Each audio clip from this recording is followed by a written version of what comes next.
It is over, or at least the thumbnail says so. Emotional John made a video where he ponders the question, is Elden Ring over? And I guess it is going to be a video about the end of patches overall and support from FromSoftware, so let's hear what they have to say. While obvious to some and unthinkable to others, it's time we face facts and answer the question. Is Elden Ring over?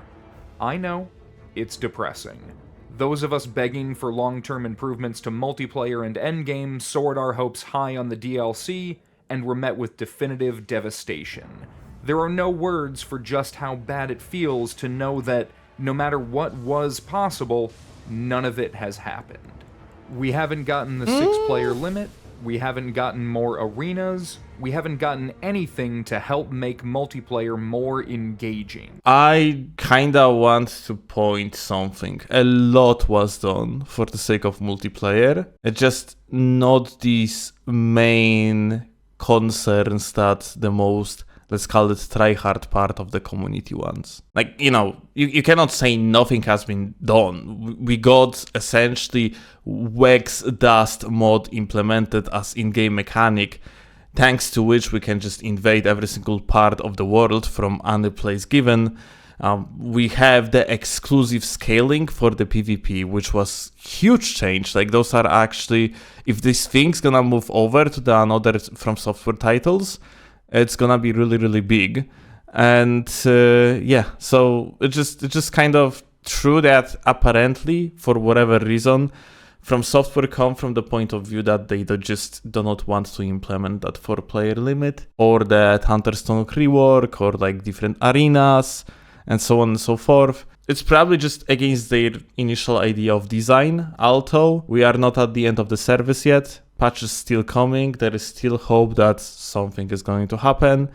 I do believe that most of you, honestly me included, we all have rather very little of that hope left, but yeah. The DLC hype is gone, and at this point, I don't think anyone is holding their breath for a patch with any real substance.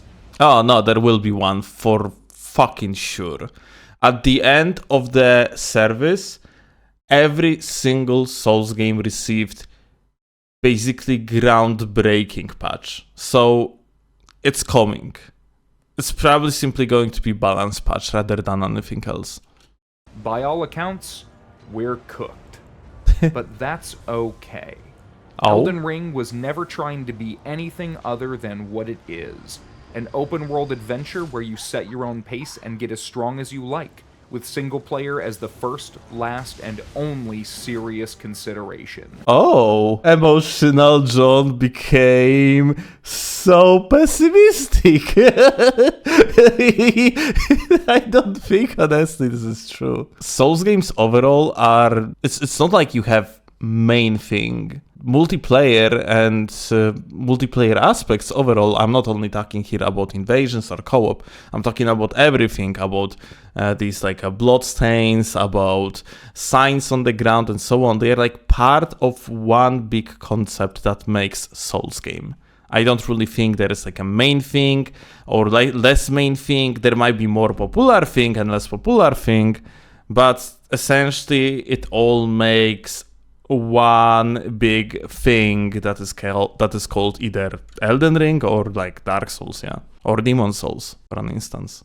As much as multiplayer can enrich that experience, it's never been less central to the design. If playing with others was important, seamless co-op wouldn't need to exist. If PvP mattered, you'd have incentives to do it. There's perhaps nothing that screams single player more than giving hosts a tool like the Taunter's Tongue.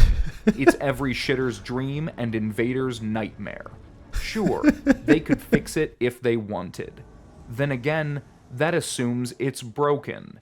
Everything about Elden Ring is working as intended. It's why... Dude, like, Emotional John went fully emotional on it. That's for sure. And he is now a total doomer. Why the patches we get every month or so do little beyond balancing and bug fixing. They're tidying up a room after a party, not trying to keep it going. And you know what? It's probably for the best. Elden Ring has so many fundamental roadblocks to being a good multiplayer game that the amount of work required to course correct is possibly unreasonable to expect. Fixing the Taunter's Tongue could do wonders for the game's potential and quality of life, but that alone wouldn't be enough.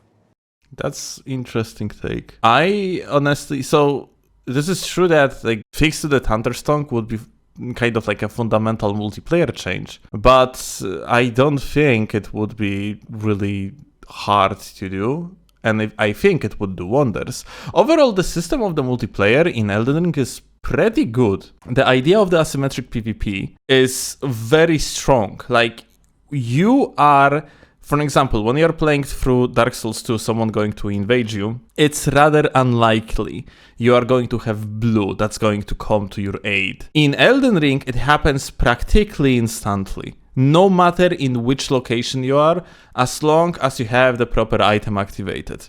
So the idea of that asymmetric PvP where you are at a disadvantage as invader, which fundamentally is what invasions were always about, is probably the strongest in Elden Ring.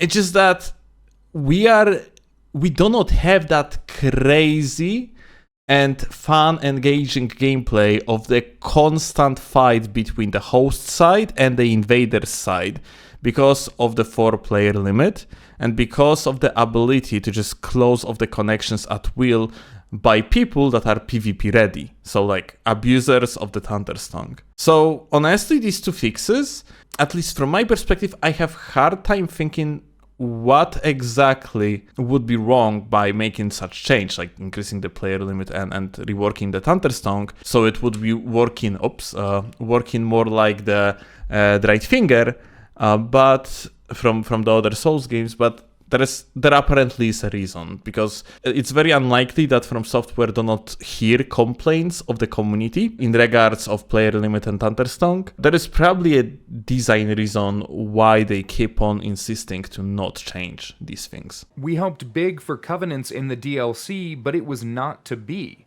That sort of design can't and shouldn't be piggybacked onto something else. It needs to be carefully placed to have purpose. People rightly criticized the Covenants of Dark Souls 3 for being shallow mechanical interpretations of previous games.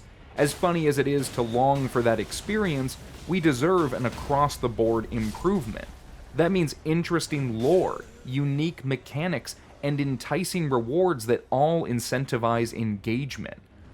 So Dark Souls 3 Covenants were a simplified version of the previous Covenants, and I guess I can agree with that argument, but that simplification made it so that like the rules of the multiplayer were very simple and people could easily coexist with each other within like different Covenants. Because of that, it made that environment of Dark Souls 3 very lively. Like, the worlds were freaking full all the time. If you are going to invade, for example, in Dark Souls 2, you're usually gonna end up in a situation that you are constantly in the 1v1 scenario for one. I want Gravelording to be a tangible experience instead of this cool idea that was quickly abandoned. I want to become a Rat King. I want Dark Moons and Sentinels to have distinct purposes. Covenants need to be thoughtful, and if Elden Ring's approach has taught us anything, it's that their interest lied elsewhere during development. We shouldn't want a half-baked implementation that improves nothing about the core experience. FromSoft isn't trying to make a shitty live service game with cross-promotions and seasonal battle passes, and I'd hate to see them go down that road. Of course, there is a middle ground between the two, but that's a topic for another video. As it stands, if they had wanted to make Elden Ring a lasting experience, they would have done it. Instead, they prioritized a first playthrough, only playthrough mentality, and I can't say I blame them. When you go open world and want to have exploration at the forefront, expecting people to get anything out of a second experience can become an insurmountable challenge. Dark Souls was praised for letting people miss so much of its world. What do you mean there's a secret lake at the bottom of a hollow tree beneath Blighttown? What do you mean you can go back to the asylum? What painting? It was lauded for an interconnected design that orientated people in a world in which they were perpetually lost. But you know what ruins things like that? A map. The second you show Oh. players a total landmass, blacking it out can't really retain the surprise. That giant blacked out area must be some way to get there. I better ride around the perimeter until I find a way in or give up out of frustration. What about that empty spot over yonder? That's That there's very a interesting mini-dungeon and take, some not items gonna to lie. collect. When you define the edges of the world, everything within becomes finite. But if you're a game developer and want to branch out, maybe try something a little different, that's all part of the process. You can't grow if you limit yourself to past designs. Even if the new ones aren't as good, experimentation is essential to art. I've said it many times before that Elden Ring should have been more different than it ended up. Its similarities to earlier games without the nuance that made them work is its greatest weakness. So we should be hopeful FromSoftware has learned from Elden Ring, that the 8 or so years dedicated to its creation and maintenance will pay off big in future games. I know many people think this is the end of what they love about the studio, and I'd be lying if I said I didn't have my concerns. But even if you hate Elden Ring with every fiber of your being, the fact remains that it's far from the worst game out there. Okay, like, I was thinking heavily throughout, like, this entire speech of Emotional John, and here is the thing about overall, like, the idea of making the lasting experience and so on and so forth. I think we kind of have to talk about what type of studio FromSoftware is. You see, FromSoftware isn't a studio that takes 10 years to make one product and it's like they attempt to make it super polished. Yeah, if it works or not, it's like other case. But let me actually show you it real fast. So look how FromSoftware was operating when it comes to game releases across the years. FromSoftware is, my dude, a slop studio. They used to produce such absurd amount of games for one studio that wasn't even that fucking huge in the first place.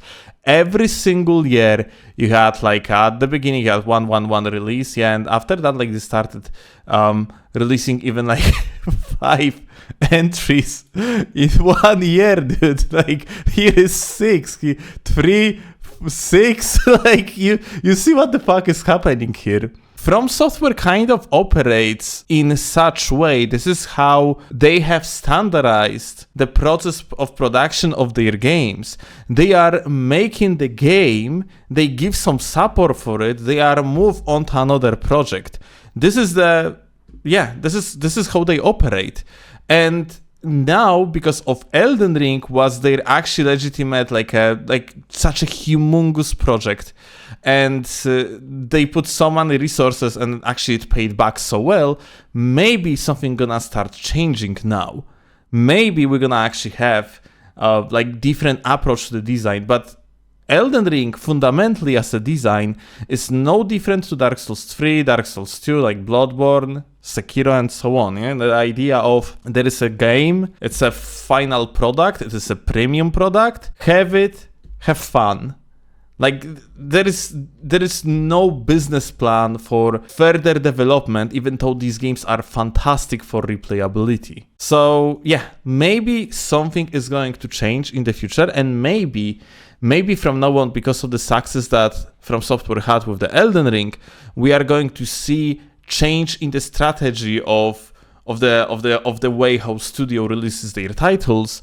But yeah, at the given moment, it's rather obvious their main focus is just to release so-called premium games. So yeah, you buy them, you play through them, you beat them, that's it. What you're gonna do with them next is, like, you know, not that much of the concern anymore, because they are working already on something else. Honestly, every other game of every other franchise is so far behind that there really isn't any comparison for me. Souls games, even at their worst, exist in a realm I find practically untouchable. They could all be improved, sometimes in bafflingly simple ways, but they're still the best games on the market for my money. So I say we stop hoping for Elden Ring to get better and start hoping it taught everyone some valuable lessons. Not that I wouldn't take a surprise everything patch that specifically caters to all my wildest dreams. By Funnily enough, they try to. Every single patch is for people like Emotional John or me or you guys. They are solely focusing on the replayability and fixing stuff that is mostly impacting the replayability in form of the multiplayer. By all means, if they want to drop a Coliseum-style update out of nowhere, I will be first in line. It's just not healthy for me to anticipate miracles. And though the game may be over, the community lives on. The excitement has vanished, but creators are still going to make interesting content around it. People will find new ways to play and new things to enjoy. So long as there's a player base, the game will continue. It's the same philosophy that drives the multiplayer at its core. Engagement begets engagement. When you play with a friend, you invite an invader. When an invader arrives, you invite a blue. It's a miserable way to punish that invader, but so long as people are playing together, at least they'll have someone to invade. And while I know I'm being uncharacteristically positive, I remain painfully aware of the reality of the situation. Elden Ring has caused me an endless amount of frustration over the last few years, and it's not hyperbole to say I could not have been more disappointed in how everything shook out. Still, I've enjoyed my time, and when I'm in the mood, continue to do so. I'd be lying if I said I was having a great time all the time. Activity seems to have taken a nosedive, and I don't see it rallying. Seamless co-op still needs work, and it's tough to say if it's truly the superior experience. Non-specific creators have mostly moved on, and general interest appears to be reaching an all-time low. But there is no replacement for a true Souls game. As much as I wish that weren't true, we have nowhere else to go. About seamless co-op, I think the best way to describe seamless co-op is it's just different experience. It has different fundamental ideas to the multiplayer of the original game, and a lot of charm being killed in seamless because it is just janky. If you don't have a possibility to play on console, then you're probably supposed to play on seamless anyway if you have only PC version. Because it's just way better experience anyway, because regular invasions on the PC are so miserable because of the average latencies, continuous packet loss, and so on and so forth. But seamless co-op, it's I can bring you some information from the background. For now, there is a short break in the development, but a lot of things that Emotional John mentions in his videos, what he would love to have in the game, what community had hopes for, and so on, these things are planned for seamless co-op. They are coming sooner or later. In my eyes, seamless co-op, once it's gonna be polished and all these implementations are going to be finally there, it's going to be definitely the best way to play multiplayer in Elden Ring. I am a strong believer of that. Elden Ring is, with the occasional Dark Souls or Bloodborne tangent, our PvP game for the foreseeable future.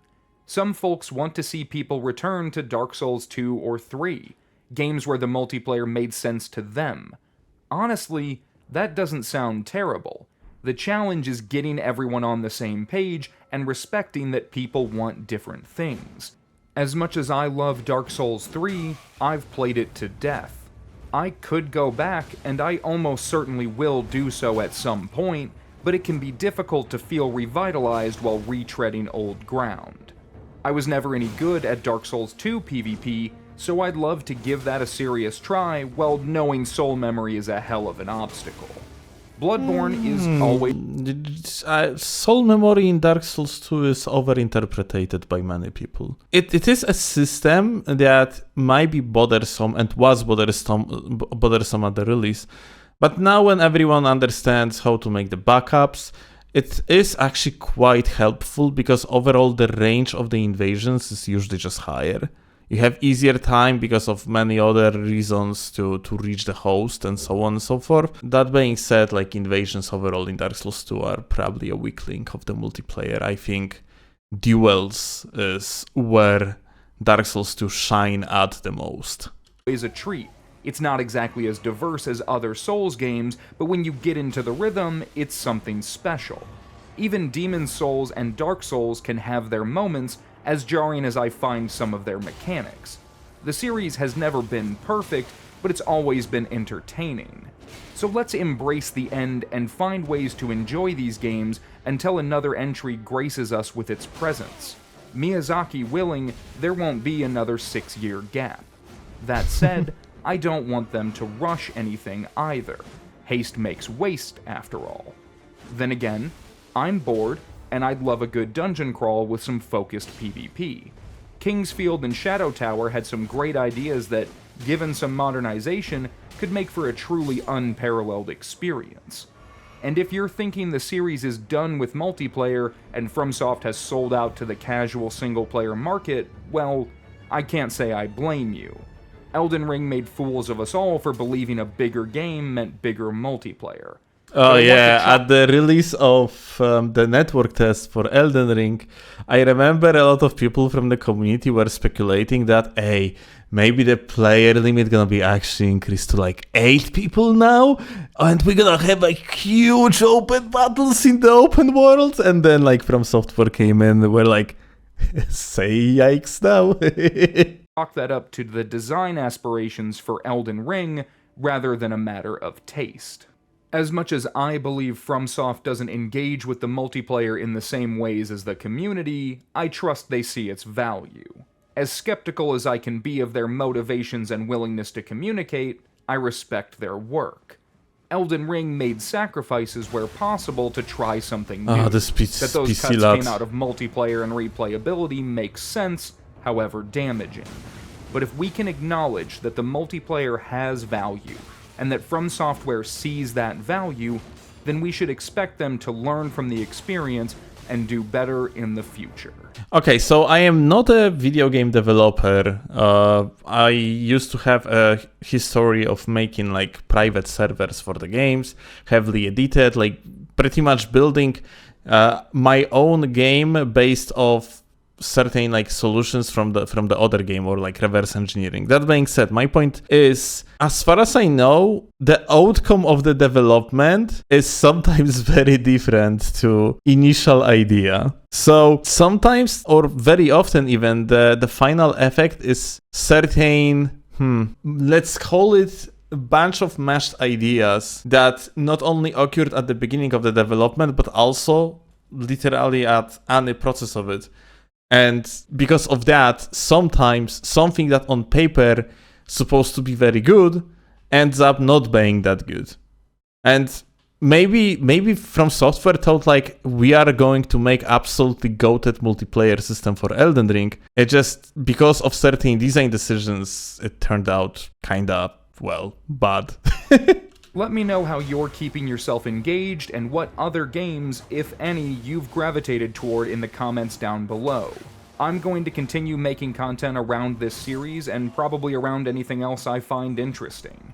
We may have a long journey ahead of us, and I'd prefer we share the road. Like the video and subscribe for more. Until next time, thank you for watching. Thank you, John. Get the like, gamer.